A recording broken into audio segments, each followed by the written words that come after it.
తిరుమల శ్రీవారి దర్శనంలో తనను అవమానించారని మాజీ డిప్యూటీ సీఎం నారాయణస్వామి ఆవేదన వ్యక్తం చేశారు. 5 ఏళ్లు డిప్యూటీ సీఎంగా సేవలందించిన తనకు జనరల్ బ్రేక్ దర్శనం ఇచ్చారన్నారు. ఇలా అవమానం చేసే కంటే వైసీపీ ప్రజాప్రతినిధులకు దర్శనాలు ఇవ్వకండని మండిపడ్డారు. సామాన్య భక్తులకు ప్రాధాన్యత ఇవ్వాలని భావిస్తే అసలు ఎవరికి బ్రేక్ దర్శనాలు ఇవ్వకండని సూచించారు. సామాన్య భక్తులకు బ్రేక్ దర్శనాలు కేటాయిస్తే మొదట సంతోషించిందే తామేనన్నారు నారాయణస్వామి.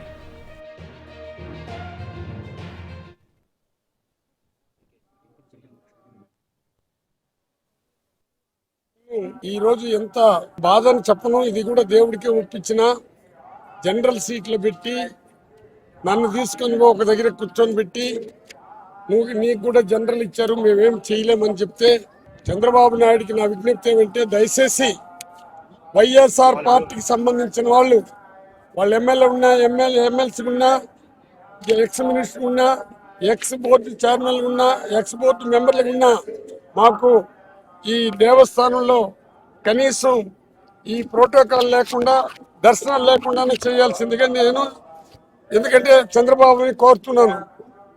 ఇక్కడ దళితుడు అనే ఉద్దేశంతో నేను మాట్లాడాల.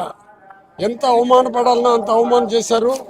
ఇది చాలా మంచి సాంప్రదాయం కాదు. దేవుడి దగ్గర అందరూ సమానులే, మానవ సేవయే మాధవ సేవ అన్నారు.